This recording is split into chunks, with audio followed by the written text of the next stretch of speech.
Bismillahirrahmanirrahim. Assalamualaikum warahmatullahi wabarakatuh.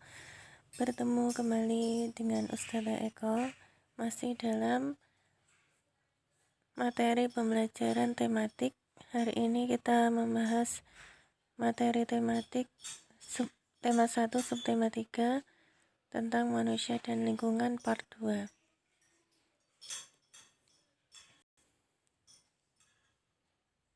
Ya, kita membahas IPS KD 31 dan 41. Bisa sambil dibaca ya. Indonesia terdiri dari banyak pulau yang menyebabkan keanekaragaman budaya bangsa.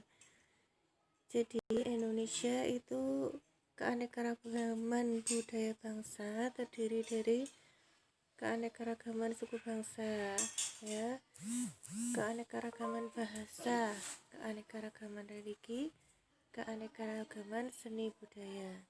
Nah, keanekaragaman suku bangsa berdasarkan penelitian para ahli, nenek moyang Indonesia itu berasal dari Yunan, Tiongkok Selatan, kemudian bercampur dengan penduduk Indigenous dan Indo-Aryan dari Asia Selatan yang kemudian menyebar ke seluruh penjuru Indonesia dari Sabang sampai Merauke dengan berbagai macam suku bangsanya. Kemudian bahasa di Indonesia itu beraneka ragam, ya.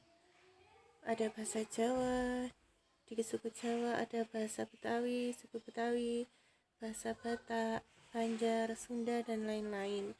Nah, semuanya ini adalah bahasa daerah dan disatukan dengan bahasa nasional, yaitu bahasa Indonesia.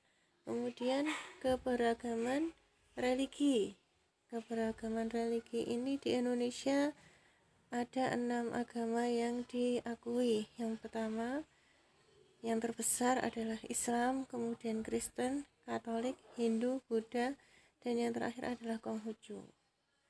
Nah, kemudian keanekaragaman budaya bangsa, seni dan budaya di Indonesia itu sangat beraneka ragam seni dan budayanya, ya. Di antaranya adalah seni sastra, seni tari, seni musik, seni drama, seni rupa, dan lain-lain. Nah, itulah keanekaragaman budaya bangsa di Indonesia. Sangat beragam sekali, ya. Lanjut ke slide berikutnya. Nah, dampak positif keragaman budaya. Nah, ini dampak positifnya adalah bahasa daerah yang dipunyai oleh Indonesia itu dapat memperkaya perbendaharaan istilah dalam bahasa Indonesia, bisa memperkaya kata-kata dalam bahasa Indonesia.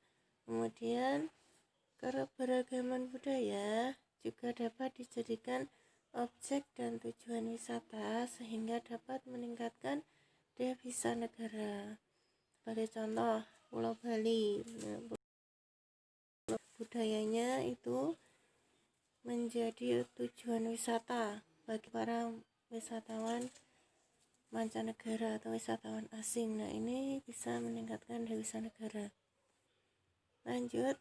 Nah, selain dampak positif, dampak negatif dari keragaman budaya itu ada juga, ya. Yang pertama adalah lunturnya budaya daerah karena banyaknya pengaruh budaya asing atau luar. Terjadinya akulturasi atau pencampuran budaya asing dan asli Indonesia. Nah, ini bisa positif dan bisa negatif. Misalnya pencampuran budaya Islam dengan asli Indonesia, misalnya wayang, ya. Sehingga wayangnya bisa memuat hal-hal yang positif. Nah, ini adalah termasuk yang positif. Sedangkan yang negatif itu misalnya pencampuran budaya Amerika yang bersifat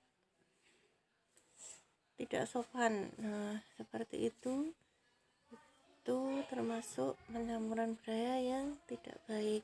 Kemudian turunnya moralitas karena pengaruh negatif gaya hidup dari luar ya. Oleh karena itu anak-anak kita harus pandai-pandai untuk menyaring segala sesuatu yang kita dapatkan dari baik dari media sosial maupun dari pengalaman hidup kita sehari-hari. Kita harus menyesuaikan dengan agama dan norma adat yang berlaku di negara kita. Lanjut slide berikutnya. Nah, menuju ke IPA KD 31 dan 41. Macam-macam kelainan, gangguan dan penyakit otot manusia. Organ gerak aktif. Nah, kemarin kita sudah mempelajari tentang organ gerak pasif manusia dan kelainannya ya. Sekarang kita belajar mengenai organ gerak aktif manusia dan gangguan, kelainan, penyakit yang dapat dialaminya. Lanjut ke slide berikutnya. Nah, ini ada beberapa kelainan, gangguan dan penyakit otot pada manusia. Yang pertama adalah hipertrofi. Hipertrofi itu adalah kelainan otot di mana otot menjadi lebih besar dan lebih kuat. Biasanya terjadi karena kerja otot yang berlebihan, misalnya berolahraga terlalu keras atau mengangkat barang terlalu berat. Nah, itu akan menyebabkan otot menjadi lebih besar dan lebih kuat. Kemudian kebalikannya dari hipertrofi itu adalah atrofi. Nah, kalau hipertrofi tadi ototnya membesar, kalau atrofi ini ototnya mengecil sehingga terjadi penurunan fungsi otot. Nah, ini disebabkan oleh sebuah penyakit yang namanya adalah polimielitis. Kemudian kram atau kejang otot. Nah, kram atau kejang otot ini terjadi karena kontraksi yang terus-menerus atau bekerja terlalu berat sehingga otot mengejang dan terasa sakit. Kemudian berikutnya adalah stiff atau kaku leher. Adalah kelainan otot karena adanya peradangan otot pada leher, namanya otot trapesius leher, akibat gerakan yang salah atau hentakan secara mendadak. Kalau bahasa kita tengeng gitu ya. Kemudian yang terakhir adalah tetanus. Tetanus ini adalah kelainan otot disebabkan oleh bakteri Clostridium tetani. Ini apabila kulit terluka, kemudian bakterinya masuk, nah ini bisa menyebabkan tetanus. Lanjut ke slide berikutnya. Kita menuju ke SPDB KD 31 dan 41. Ya, ini tentang membuat komik. Nah, komik itu adalah suatu bentuk seni rupa berupa gambar-gambar tidak bergerak yang disusun sedemikian rupa sehingga membentuk jalinan cerita. Nah, ciri-ciri gambarnya itu menyampaikan cerita. Kemudian yang kedua itu seimbang antara tulisan dan gambarnya. Dan yang ketiga menggunakan bahasa percakapan atau sehari-hari.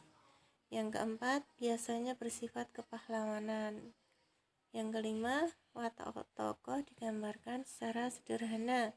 Dan yang keenam, mengandung humor. Nah, bisa kalian lihat di sebelah kiri itu ada contoh komik ya. Lanjut. Terima kasih.